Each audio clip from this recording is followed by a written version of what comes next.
They tried to achieve their ends by working entirely behind the scenes, corrupting and deceiving the public. The aims of such groups may be either good or bad, so far as the public interest is concerned, but their methods are a grave danger to democratic institutions. The films also showed how the responsible citizen could monitor the press themselves. They could create a chart that analysed the reporting for signs of hidden bias. But such earnest instruction was to be no match for the powerful imagination of Edward Bernays. He was about to help create a vision of the utopia that free market capitalism would build in America if it was unleashed.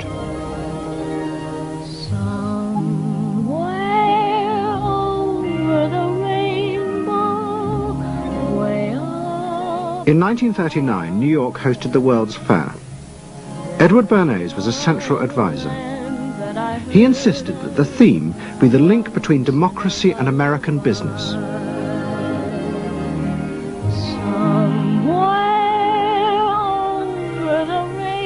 At the heart of the fair was a giant white dome that Bernays named Democracy. And the central exhibit was a vast working model of America's future, constructed by the General Motors Corporation.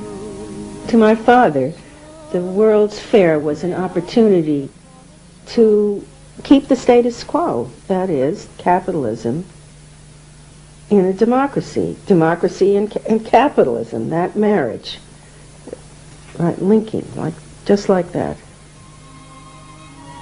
He did that by manipulating people and getting them to think that you couldn't have real democracy in anything but a capitalist society, which was capable of doing anything, of creating these wonderful highways, of making, moving pictures inside everybody's house, of telephones that didn't need cords, of sleek roadsters. I mean, it was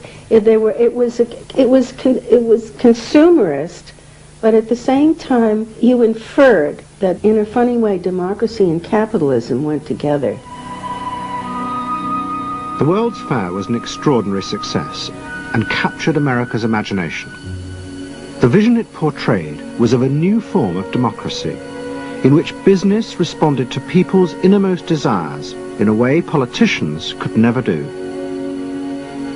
But it was a form of democracy that depended on treating people not as active citizens as Roosevelt did, but as passive consumers. Because this, Bernays believed, was the key to control in a mass democracy.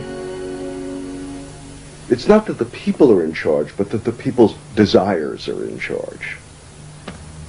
The people are not in charge. The people exercise no decision-making power within this environment.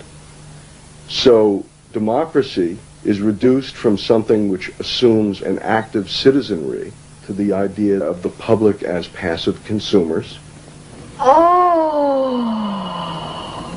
Driven primarily by instinctual or unconscious desires, and that if you can in fact trigger those needs and desires, you can get what you want from them. But this struggle between the two views of human beings as to whether they were rational or irrational was about to be dramatically affected by events in Europe. Events that would also change the fortunes of the Freud family. In March 1938, the Nazis annexed Austria. It was called the Anschluss. Hitler arrived in Vienna to an extraordinary outpouring of mass adulation. But even as he drove through the city, behind the scenes, the Nazis were systematically whipping up and unleashing the hatred of the crowd against the enemies of the new Greater Germany.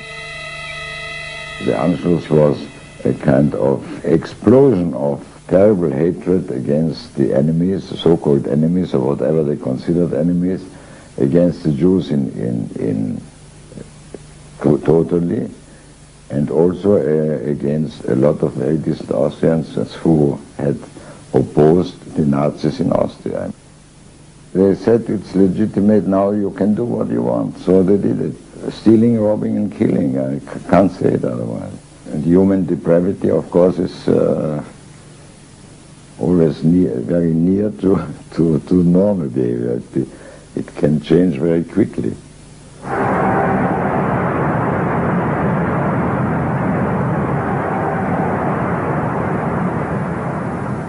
As the violence and assassinations raged in Vienna, Freud decided he had to leave. His aim was to go to Britain, but he knew that Britain, like many countries, was refusing entry to most Jewish refugees. But help came from the leading psychoanalyst in Britain, Ernest Jones.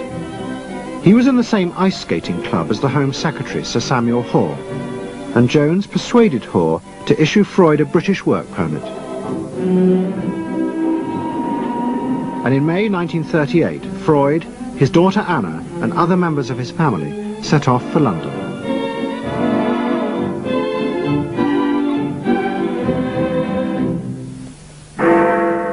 Freud arrived in London as Britain was preparing for war, and he settled with his daughter Anna in a house in Hampstead. But Freud's cancer was now far advanced, and in September 1939, just 3 weeks after the outbreak of war, he died.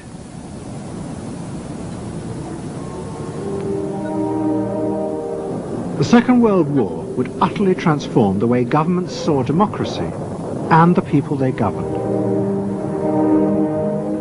Next week's programme will show how the American government, as a result of the war, became convinced there were savage, dangerous forces hidden inside all human beings, forces that needed to be controlled. The terrible evidence from the death camps seemed to show what happened when these forces were unleashed. And politicians and planners in post-war America would come to believe that hidden under the surface of their own population were the same dangerous forces. And they would turn to the Freud family to help control this enemy within.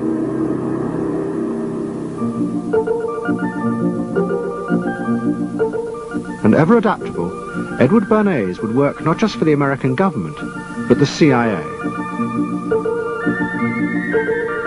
And Sigmund Freud's daughter Anna would also become powerful in the United States, because she believed that people could be taught to control the irrational forces within them.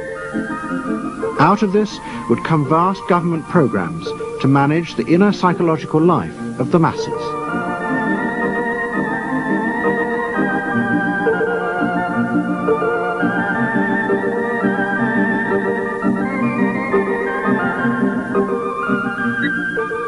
The Century of the Self continues next Sunday night on BBC Two, same time, 8 o'clock. Tonight, the final part of SAS, next.